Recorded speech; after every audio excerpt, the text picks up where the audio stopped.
یہ مسند احمد ہے، امام احمد بن حنبل رحمۃ اللہ علیہ کیا کہنے، وہ کہتے تھے الہمنا فی قلوبنا، ہمارے بچپن میں ہی ہمارے دلوں میں اللہ نے اس بات کو ڈال دیا تھا کہ ہم حضور اقدس صلی اللہ علیہ وسلم کی سنت کے ساتھ چمٹ جائیں اور صحابہ کرام رضی اللہ عنہ کے فیصلوں کو دیکھیں اور تابعین جن احادیث جن چیزوں پر جو حکم لگاتے ہیں انہیں مانیں۔ یہ خود جملہ الہامی نہیں ہے تو اور کیا ہے؟ دیکھیں یہ مسند احمد ہے اور امام احمد بن حنبل رحمۃ اللہ علیہ کہتے ہیں حدیث نمبر ہے اس کی 5344۔ عبداللہ ابن عمر رضی اللہ عنہ نے یہ کہا کہ قال رسول اللہ صلی اللہ علیہ وسلم، حضور اقدس صلی اللہ علیہ وسلم نے فرمایا الید العلیا خیر من الید السفلی، اوپر والا ہاتھ، الید العلیا اوپر والا ہاتھ، خیر یہ اچھا ہے، من الید السفلی نیچے والے ہاتھ سے، نیچے والا ہاتھ پھیلا ہوا، نیچے والا ہاتھ مانگنے والا، الید العلیا اوپر والا ہاتھ، المنفقہ وہ جو خرچ کرتا ہے، والید السفلی اور نیچے والا مانگنے والا ہاتھ، السائلہ جو سوال کرتا ہے۔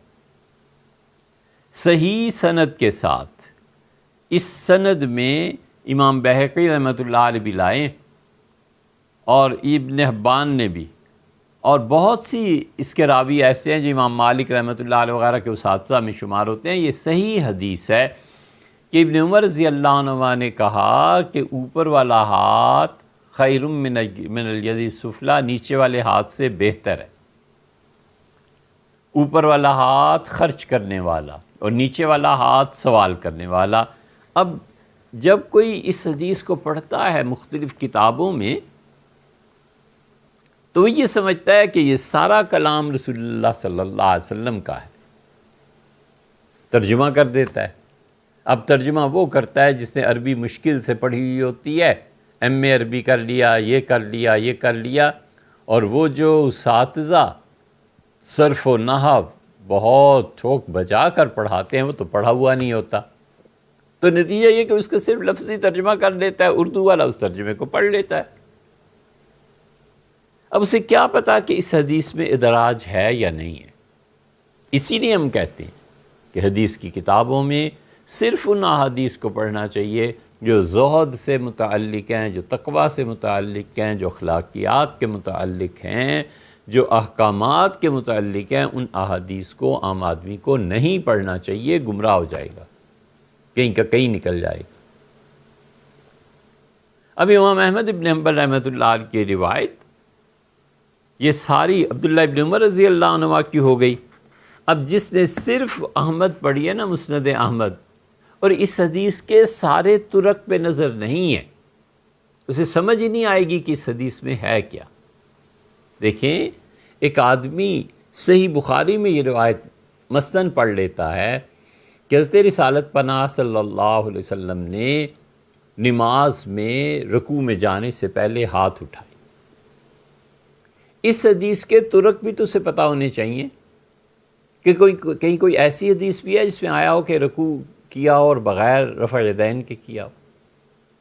ایک جگہ یہ آ گیا کہ حضور اقدس صلی اللہ علیہ وسلم نے آمین آہستہ آواز سے کہی، کیا یہ بھی کہیں آیا ہے کہ اونچی آواز سے کہی؟ اسے ایک روایت کے یا مختلف روایات میں جو تضاد آ جاتا ہے، اس سب کا علم ہونا چاہیے، تب اسے حق پہنچتا ہے کہ کسی حدیث پہ فتویٰ دے کہ یہ حدیث صحیح ہے، ضعیف ہے، منسوخ ہے، ناسخ ہے، فلاں روایت کی ہے، فلاں کی نہیں ہے۔ اگر اسے اتنا علم نہیں ہے تو بہتر ہے وہ جا کے کوئی اور نیکی کا کام کرے۔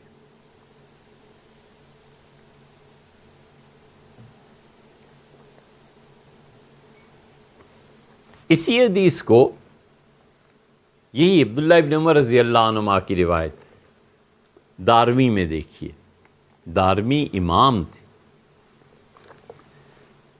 اور وہ اسے لائے ہیں کہ بابن فی فضل الید العلیا، یہ چیپٹر، یہ باب باندھا ہے انہوں نے اس بات کے بیان میں کہ اوپر والا ہاتھ نیچے والے ہاتھ سے اچھا ہوتا ہے،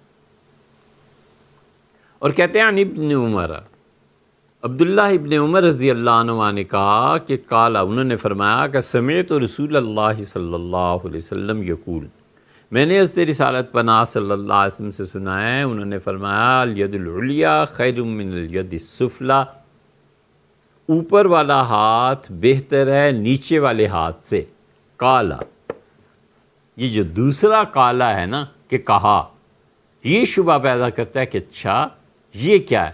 معلوم ہوا کہ والید العلیٰ ید الموتی، اوپر والا ہاتھ دینے والا ہاتھ ہے، والید السفلی، اور نیچے والا ہاتھ ید السائل، مانگنے والے کا ہاتھ ہے۔